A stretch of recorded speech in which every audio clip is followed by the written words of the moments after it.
Hi guys, and welcome to another video review. Today I'm going to be reviewing you guys the 2009 Audi A4. This particular model is finished off in a nice black metallic color. Nice black interior.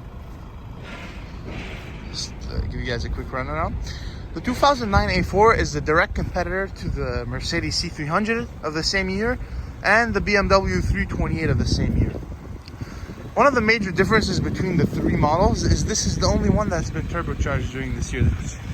This particular model has a 2-liter 4-cylinder turbo, making around 230 horsepower and 240 pound-feet of torque. While the other two, the BMW is powered by a straight 6 and the Mercedes by a 3-liter V6. So, what do I think about this car? I mean, look, it's a 2009. It's the first iteration of the A4 in the North American market, well, of this year, the V8 body. And, well, the first year had some issues. I'm not gonna lie to you guys, timing chain, turbos, it gets very expensive. If you have a particular model that has high mileage, doesn't have really a service history, so it's gonna be troublesome. But for the sake of this video, I'm gonna be talking about the newer version of the A4, which is a 2010, which is like a newer version of this body, although it has the same headlights, which these are honestly one of my favorite designs from Audi. They're really nice.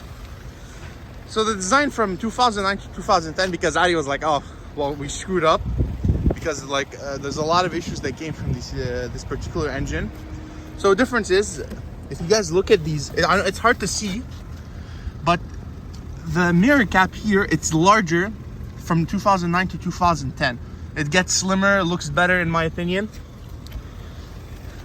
Another major difference is, if you look at the back, you have bulbs in the taillights. Oh, look at this. You can actually see there's condensation sound. That's not very good.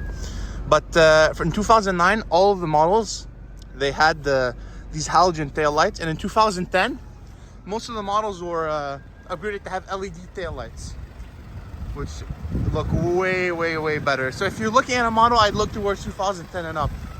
But this car isn't like a complete base model, because some of these cars with these headlights, they came with halogen, like a little strip here. But this one has the nice LED strip with the xenon adaptive headlights. You can see the previous owner did a not a very good job plastic dipping this car. Has some nice 19-inch alloy wheels. Let's take a look at this interior. You know, for this car being, let me count, like around 15 years old, this interior doesn't look half bad. Let's look inside. So you have your nice center screen with a clear digital display here. You have a nice middle screen with the radio. You check your oil from here. You have heated seats at standard. You have electric seats at standard. This particular model is a 6-speed manual. But there's also an option to get an automatic gearbox. But I mean, if I had to give you my honest opinion, I'd stay away from the 6-speed unless you're looking to get into an S4 maybe, because I've had a lot of these cars come through the shop and they've had a lot of problem with their clutches going bad. Maybe it's because of the driver that's not doing the job properly, but personally I've seen a lot of issues with these, so I'd stick with the automatic transmission. It's way more reliable in my opinion. Plus, this is the perfect daily car. I mean, some people like to mod these, but in my opinion, it's an all-wheel drive car. 4 doors. You have a lot of equipment that doesn't even come standard on cars within a similar price range. Look at that. It's looking real fresh. You pick one of these up for $4,000, $6,000. But I mean, this particular model, me personally, I stay away from it. It has 208,000 kilometers, which is around 160,000 miles. And the service history is a little sketch. But if you're looking at a 2010 model and up, I'd take a look at it. I'd get it inspected at a mechanic. And if everything's good, I'd 110% recommend these cars. I've driven these during the winter, and I can say these are beasts. Never get stuck. They always get you where you need to go, and it's a really smooth ride.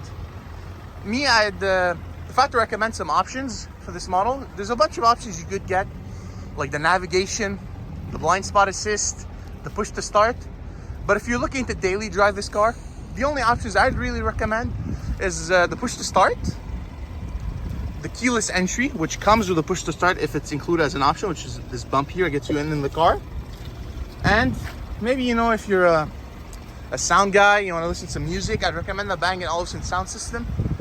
But I mean, it's not really necessary. I'd recommend those two options. And again, I can't stress this enough, guys. 2010 and up. The 2009s were like, it was finicky, you know, it wasn't that good. Here, let me give you one last look. And for the back seats, I mean, it's okay. Personally, me, myself, I have a little trouble sitting back there. I'm pretty tall. But if you have passengers 6 feet and under, there's going to be no trouble in the back. Plus, you have rear climate control right there. Overall, it's a really clean model, the A4. Has a lot of equipment as standard. And personally, I prefer this body over the C300 or the BMW 328, but that's up to preference. I think this is a really timeless design. And if you're looking towards an A4, remember, 2010 and up. If you have any questions or any specifications you'd like me to include, or any other model you'd like me to talk about, please let me know in the comments down below. Thank you guys and have a good day.